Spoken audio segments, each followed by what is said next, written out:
It's my great pleasure to introduce Umang Gupta. He's among the very first entrepreneurs who took his company public. He's also the individual who wrote the first business plan for Oracle. He started Gupta Systems, Keynote Systems, and now he is the co-chair of the global board of Pan IIT and chair of the US board of Pan IIT. Umang, truly a pleasure to welcome you. Thank you very much. I want to start with the role of Pan IIT. I've asked this to your peers. I'm asking you, why was there a need to create Pan IIT? Essentially, there are four main goals that we attempt to achieve in our mission. And what we're really trying to do is to do what the individual IIT alumni associations cannot by themselves do it as effectively as a collective group. And the four things that we're trying to do are, number one, achieve a brand presence for the IIT brand as a whole that may not necessarily be as achievable for Kanpur or Kharagpur or Delhi, etc. And clearly we've had an impact, I think, in that area.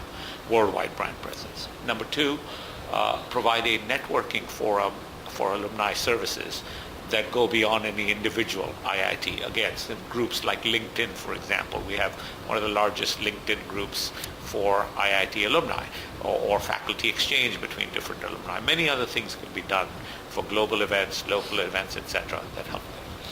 Number three, give back to the individual campuses, but in a way so that may not be possible to the individual, for the individual IIT alumni associations, such as faculty exchange.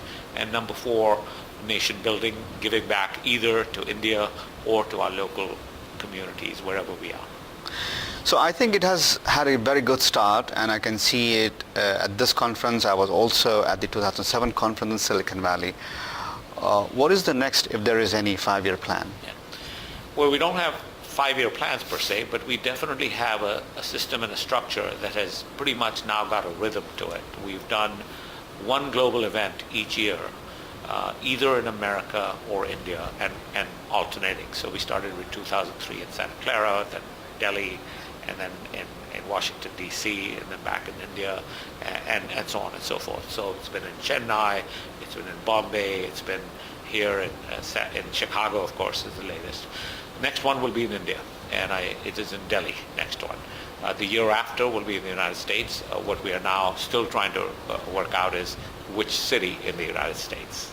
There'll probably be a hot competition for some of the different cities, and we'll decide where we need to put that. People like you who are trailblazers and inspiration to many aspiring entrepreneurs, you guys have come here, struggled, made a recognition for yourself, and that actually enabled the brand IIT to be recognized. Do you think that going forward, the IIT alumni focuses on areas of professionalism, entrepreneurship, research? Do we have any such verticals where people have taken roles and mentoring and coaching individuals? Oh, absolutely. A lot is going on in the area of all of those three things you just said. First of all, in India, I think you just saw a presentation where they talked about an entire one-day mentoring program going on across of India, all in a single day.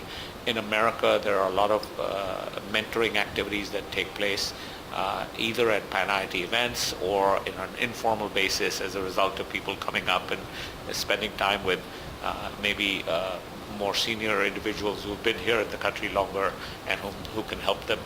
I think in the research area, there's been a focus of a group called I-Core that was focused on improving the quality of basic research in India and applied research through the IITs.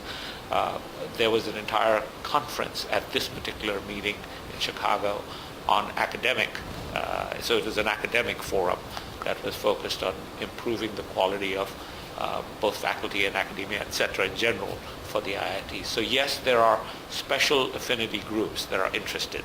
Pan IIT as a whole has, everybody is a member who's an IITian, so we're talking about 200,000 members, and not all members have the same interests.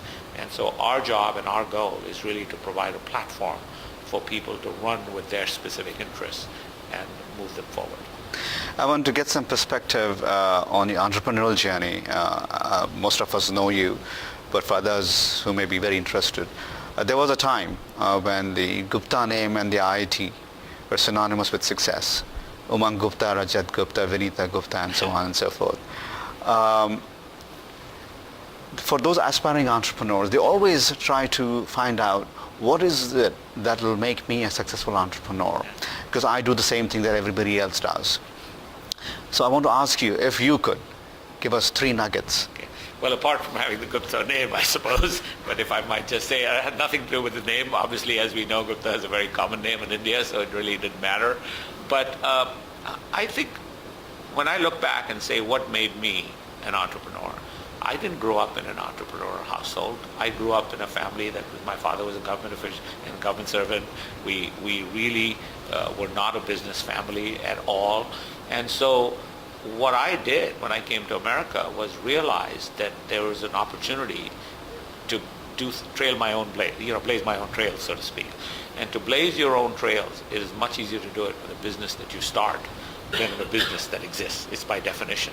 So if you're a trailblazer, if you're the kind of person who chafes under authority, who doesn't like working for others, who wants to go off and do their own thing, and generally has both the technical competence and the people skills to be able to put a team together and build a business, there are plenty of opportunities available today. I think there'll be many, many more opportunities in the current 21st century than there were in the latter half of the 20th century. I think it'll be very inspirational. If I may share this anecdotal example that shared with me earlier, and I want it to be shared with the audience, is when you work for a company like Oracle and you are the person who's writing the business plan and you know the future is going to be bright, you are more than likely to stay with it. It takes a lot of guts and courage to believe in yourself and start your own. Just wanted that. Thank you very much. I will tell you though, before I joined Oracle, I was actually trying to start a company. And I couldn't get my company off the ground. This was in 1980. And because I couldn't get my company off the ground, and I happened to run into Larry Ellison, who was at that time running this small little company, and he invited me to join him. And I said, okay, fine, I'll join you, but I don't think I'll join you for very long because I want to start my own company. So actually when I started, my intention was really just to write his business plan and then move on to do something else. But it turned out I fell in love with the technology. It was a wonderful little company to get involved with, and obviously it was a tremendous success. But within about 2 or 3 years of having been at Oracle, the sort of siren song called again, and I did want to do what I originally set out to do, which is to start my own company. So that's what happened. Right, Umang, thank you so much. Appreciate the time. Thank you very much indeed.